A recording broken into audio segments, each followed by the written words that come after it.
భయపడకండి అమ్మగారు. పులి బోన్లోనే కదా ఉంటుంది.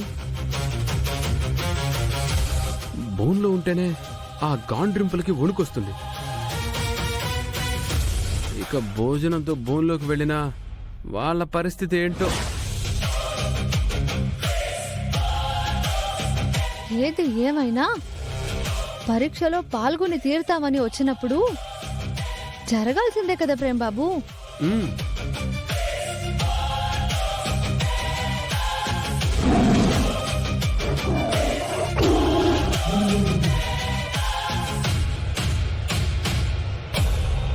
అమ్మా, ఇదేంటి ఇంత ఉంది?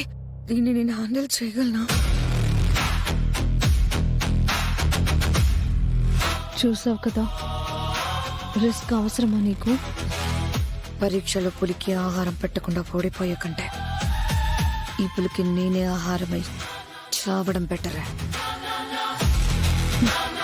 ఓ పక్కన భయపడుతున్నావు, మరో పక్కన ధైర్యం తెచ్చుకుంటున్నావు.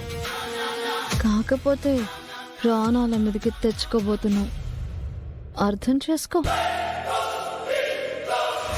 నేను చెప్పింది నీకు అర్థం కానప్పుడు నువ్వు చెప్పింది నేనెందుకు అర్థం చేసుకోవాలి? పోవే.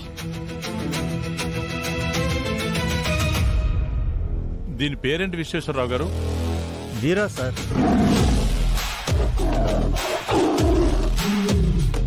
దీని కాంట్రిప్పులకే చచ్చేలా ఉన్నాను. లోపలికి వెళ్తే బ్రతుకుతాను. అవసరంగా ఒప్పుకున్నానా? ఇంకా మొదలు పెడదామమ్మా. ముందుగా వెళ్లాల్సింది అక్షిత.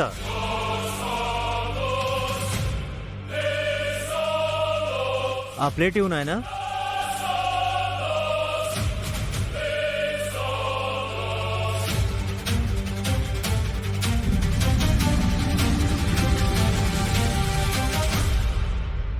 వెళ్ళమ్మా.